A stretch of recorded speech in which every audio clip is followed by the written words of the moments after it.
Beberapa waktu ini keyboard sudah semakin banyak pilihan dan semakin ramai juga menjadi incaran banyak orang, terlebih yang saat ini kerjanya di rumah.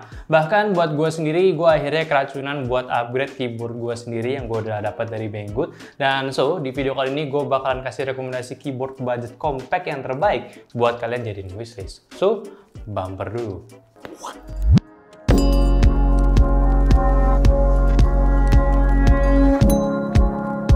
Halo semuanya, gue Aldi, kembali lagi di channel Semedia dan kali ini cukup spesial karena pas banget gue pengen buat rekomendasi list keyboard compact, malahan gue malah dikasih gitu banyak banget ya keyboardnya ini dari store-nya eGamerWorld. Thank you udah disupport barangnya, dan buat kalian juga yang memang lagi cari gaming gear, mending langsung aja meluncur ke toko IGW atau enggak klik link aja di bawah, itu gue udah taruh di deskripsi, oke? By the way, sedikit disclaimer juga, list ini memang gue yang cari satu persatu gitu, jadi mungkin kelihatannya nanti kayak agak ngembang-ngembangin gitu barangnya. Tapi ya memang sebelum gue pegang barangnya pun gue udah cukup tertarik buat ngebahas semua keyboard ini. Langsung yang pertama ada Rexus Daxa M71. Yang gue pegang ini adalah seri Pro-nya dan harganya itu cuma kisaran 850.000 saat ini, which is dope. Kalian udah dapat keyboard compact 71 key dengan fitur dual modenya, Bluetooth dan juga kabel. Plus switch yang menjadi pilihan seri M71 Pro ini adalah switch Gateron. Si Rexus Daxa ini gak nanggung-nanggung untuk pilihan switchnya. Selain udah hot swap, dia juga sudah memiliki pilihan switch Gateron Yellow, yang mana ini adalah linear yang sedikit lebih berat daripada switch red. Ya buat gue sih urutan gue bangga sama keyboard sekarang itu biasanya ya, switchnya itu udah pakai Gateron minimal, terus udah bisa hot swap juga. Dan yang terakhir, switchnya itu ada pilihan Gateron Yellow. Itu sih goks parah gitu ya, perlu dikasih applause gitu. Kalau kalian udah familiar juga dengan custom keyboard 60%-an, gua rasa untuk 71 key-nya si Rexus ini nggak akan beda jauh rasanya. Palingan dari chassisnya aja sedikit lebih panjang karena ada penambahan key navigation-nya ini. Ya walaupun buat gue sendiri penambahan key navigation sendiri tuh nggak terlalu penting banget, kayak cuma buat estetika aja sih. Ya itu sih menurut gua. Rexus Daxa M71 juga memiliki desain yang minimalis dari sisi atasnya, namun di sisi bawahnya memiliki tampang yang sedikit gamer. Karena nggak cuma polos aja, tapi ada sedikit lekukannya. Ada juga switch on off untuk mode Bluetooth serta diberikan kaki magnet untuk meningkatkan posisi keyboardnya. Soal keycaps, kedua warnanya memiliki notes yang senada, putih oranye sama hitam abu. Seri profile dengan kualitas yang sudah baik di PBT double shot, fontnya nggak alay, bisa tembus RGB juga. Dan RGB sendiri sudah memiliki intensitas yang baik, merata dan juga diberikan side RGB pada bagian bawah case-nya. Cuma satu hal yang gue agak sedikit terganggu, yaitu ada dua titik yang gue rasa OEM-nya ini bisa memiliki pilihan untuk tempat dongle-nya. Kenapa nggak sekalian aja nih dipakein dongle-nya nih Bang Rexus? Jadi buat gue, Rexus sudah memberikan impresi yang cukup baik dalam produk Daxa M71-nya. Secara overall udah oke gitu ya, nggak ada bentukan caps yang unik, standarnya kayak keyboard pada umumnya. Modifiernya nggak ada yang pincang ukurannya, jadi kalau buat kalian mau keycaps di custom, ya udah nggak sulit lagi. By the way, kalau kalian mau yang lebih murahnya, pilihan seri klasiknya pun cuma berada di 600 ribuan aja. Cuma yang ngebedain itu ada di bagian warnanya, yaitu hitam doang sama putih doang. Terus nggak ada mode Bluetooth-nya, dan hot swap-nya ini cuma pakai switch auto mode doang. Kurs lah, apalagi kalau mau ganti switch kan nggak bisa gitu ya. Jadi beda gitu soal swap. Selanjutnya keyboard yang kedua yang memiliki layout yang sama, yaitu adalah Dareo EK871. Ini mirip banget sama Daxa yang ini, dan gua kira ini adalah OEM yang mirip, tapi ternyata enggak. Karena bedanya di sini, Dareo itu menggunakan case buttonnya yang polosan aja cuy. Harga agak sedikit lebih mahal, yaitu di range harga 890 ribuan. Dan kalau ditanya, bagusan Daxa atau ini ya sebetulnya plus minus lah. Ada hal yang gue suka dari si Dareo ini, ada hal yang gue suka juga dari si Daxa barusan. Begitu pula dengan minusnya. Yang gue suka dari Dareo EK871 ini, paling dari desainnya ini sedikit lebih on point. Kayak pakai keyboard Logitech kantoran lah. Jadi untuk mode Bluetooth-nya ini mereka langsung di set switch-nya, langsung gitu. Jadi nggak perlu shortcut-shortcutan lagi. Port sama pakai Type-C, sisi bawahnya yang tadi polosan aja, dan untuk fit peningginya dia memiliki sistem putar, jadi tinggal copot dan putar 90 derajat aja, dia langsung ngeset ke postur yang lebih tinggi lagi.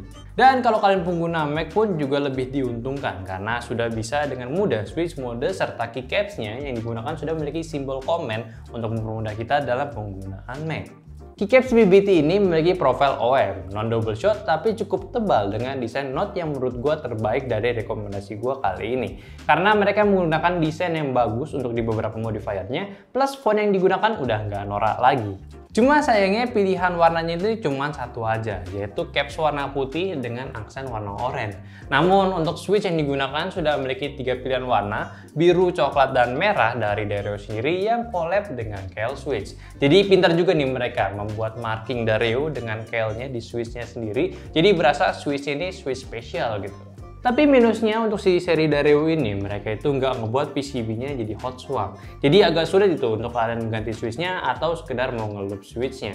Mungkin dikarenakan ini switch spesialnya Dareo gitu, collab sama si Kailh, jadi mereka nggak mau gitu untuk penggunaan custom di switch keyboardnya ini. Cuma gue dengar kabar pula untuk switch-nya ini, switch-nya mereka ini sudah mendapatkan factory loop. Keren sih, tapi ya gue nggak bisa ngecekin langsung karena perlu bongkar keyboardnya plus pakai solderan juga, malas gitu ya. Tapi yang gue rasakan di sini memang untuk feel-nya itu sudah less scratchy, jadi sedikit lembut, tapi agak ribet juga karena ini kan switch-nya biru gitu ya. Gue belum pernah ngeloop warna biru, jadi gue nggak bisa bedain. Kalian aja nanti nilai dengan hasil suara si keyboard ini, oke? Keyboard ketiga ini adalah Paradox Ghost. Come here. Oke, dia ini adalah memiliki pilihan DIY kayak customnya Skylum GK61 yang ini, dan juga ada yang udah jadi punya gitu. Jadi gue udah megang dua-duanya, cuma buat gue sendiri gue lebih prefer sama versi DIY-nya. Nanti gue jelasin kenapa gue lebih prefer DIY, ya kalian tau lah harusnya kenapa gue lebih prefer DIY. Basically, Paradox Ghost ini memang OEM-nya dari keyboard Dia series. Jadi pastinya kalian yang udah demen dengan custom keyboard itu udah familiar lah dengan keyboard yang satu ini. Cuma lebih mendalam untuk seri yang udah jadinya atau seri IBM 68K ini sudah memiliki estetika yang sempurna untuk mendapatkan keyboard gaming compact yang minimalis dibandingin dengan setup gaming kalian. Hanya terdapat logo Ghost di sisi kanan bawahnya dan di bawahnya cuma stiker Paradox Gaming aja tanpa ada peninggi keyboard tambahan.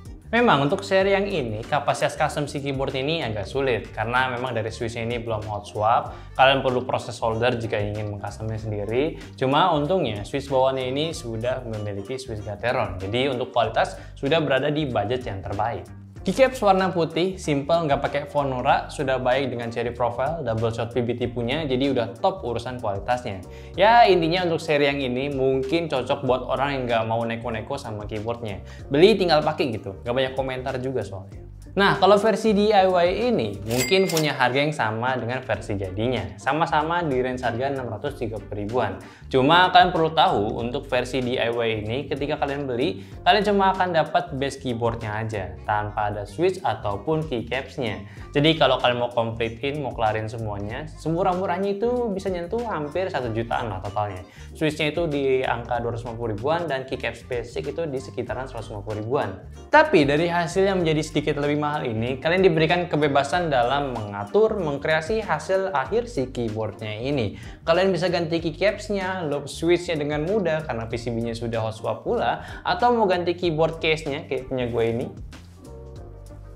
Bisa. By the way, ini dari Banggood ya. Yang dari Banggood. Ini gue beli tapi serius, kalau kalian ada budget lebih, gue saranin sih untuk mengcustom keyboard sendiri. Karena walaupun harganya itu jadi lebih mahal, tapi hasilnya tuh jadi puas banget lah. Asli, nggak bohong gitu ya. By the way, untuk Ghost DIY ini, yang gue pegang kali ini sudah dijadiin langsung sama orang IGW-nya. Yang mana untuk dalamannya ini sudah menggunakan switch yang macem-macem. Gue nggak tahu kenapa mereka buat kayak gitu. Mungkin awalnya buat display test switch mungkin. Cuma buat gue sendiri pas ngetes keyboard ini dijadiin daily use, jujur WTF banget rasanya, aneh parah gitu ya. Karena kalau kalian mau tahu switchnya itu ada banyak. Dari ada blue switch, red switch, brown switch, muted white, muted yellow, muted red, muted brown. Bisa bayangin nggak sih rasanya itu kayak gimana? Pasti tuh rasanya nano-nano gitu. Tapi seenggaknya buat gue bisa jadi referensi baru lah buat ngerasain switch mutednya Gateron. Ya sedikit racuni lah buat ganti switch keyboard gue yang barusan. Dan perlu kalian ketahui juga, untuk keyboard si Paradox Ghost ini gak ada mode bluetoothnya. Jadi fully kabel aja, yang mana sedikit agak kekurangan. Cuma kalau misalnya kita lihat lagi dari harganya ya wajar-wajar aja sih. Oh iya, soal layout, dia beda sendiri. Keyboardnya ini menggunakan layout 68 key. Jadi tetap ada arrow, delete, sama page up, page down-nya. Which is gue suka karena ketiga tombol ini masih cukup kepake sama gue dibanding tambahan yang ada pada Rexus ataupun Dareo barusan. Lagi pula untuk tampangnya jadi full tombol doang, kayak nggak ada pemisah. Ya makin meningkatkan estetikanya jadi lebih baik lagi. So gimana dari 3 rekomendasi keyboard barusan? Dan kalau gue sendiri disuruh milih gitu ya, kalau misalnya kalian nanya, mungkin kalau ada yang nanya gitu ya. Mungkin gue bakalan ambil DIY Paradox yang DIY ini, Ghost DIY. Ya walaupun kalau gue jadiin hasil yang standar itu bukan kayak keyboard lainnya, tapi agak nanggung nggak sih kalau misalnya kalian beli keyboard compact kayak begini, tapi nggak dimodif gitu.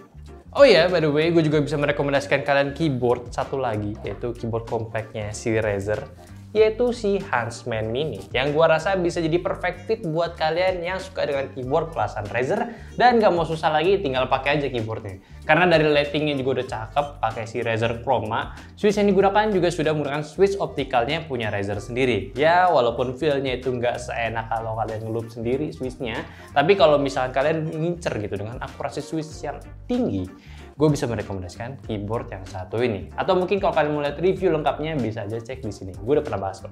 Dan yang terakhir gue rekomendasiin kalian untuk bikin sendiri ya. Mungkin keyboard ini adalah keyboard yang termahal yang pernah gue beli karena setelah dikirimin dari Banggood untuk base-nya si keyboardnya, gue sempat upgrade lagi kayak ganti switch-nya jadi Gateran Yellow, terus gue loop sendiri, terus ganti case bawahnya ini jadi aluminium punya, plate dalamnya juga ganti pakai brass gitu ya. Bukan beras ya. Ya kalau di total bisa sampai 2 jutaan lah semuanya. Ya cukup mahal buat gua, tapi ya sekali-kali boleh lah ya. Lagi pula kan ini juga bukan termahal pula kalau misalkan kalian udah main di ranah custom keyboard. Malah keyboard gua bisa aja diketawain nih sama anak keyboard. Pis. Tapi intinya yang terpenting itu bukan soal keyboard compact lebih bagus atau gimana, tapi gimana kalian bisa memaksimalkan keyboard yang kalian gunakan. Karena jujur saat gue pindah ke keyboard layout 60%-an, cara gue gunain keyboard tuh udah mulai berubah gitu. Apalagi kan kayak gue suka gunain shortcut ini itu sekarang udah gak kayak TKL full layout lagi lah gunanya. Apalagi tombol delete itu cukup krusial buat gue saat gue lagi buat script. Kadang butuh hapus itu agak kaku aja gitu kalau pakai backspace doang. Jadinya sekarang gue pakai PowerToys software dari Windows ya, bukan buat Windows. Untuk Windows buat bikin shortcut tambahan agar tetap bisa gunain tombol delete. So sama lah kayak kamera, nggak ada kamera yang sempurna. Sama juga keyboard juga nggak ada yang sempurna. Tapi bisa jadi sempurna jika kalian memang sudah cocok dan bisa memaksimalkan keyboard yang sedang kalian gunakan saat ini juga. So jadi gimana? Apakah compact keyboard ini sudah menjadi wishlist buat kalian? Atau memang kalian pengen stay aja gitu di layout keyboard yang umuman, yang full layout sama TKL punya? Coba dong komen di bawah gitu pendapat kalian juga. Dan kalau misalkan kalian punya cerita tentang keyboard kalian, coba dong share di mari gitu ya. Tentang keyboard kalian gunakan itu apa dan pengalaman kalian dengan keyboard yang kalian gunakan itu seperti apa. Oke?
Udah gitu aja video rekomendasi keyboard compact kali ini. Terima kasih buat kalian udah dengerin opini gue, dan terima kasih juga buat IGW, iGamer World yang udah menyediakan keyboard-keyboard ini. Dan jangan lupa juga kalau misalkan kalian suka dengan videonya, like videonya. Kalau kalian pengen lihat kita untuk update terbarunya tentang keyboard ataupun produk-produk lainnya, subscribe aja di channel ini dan pastiin juga kalian follow Instagram kita di @instagram @stmedia maksud gua.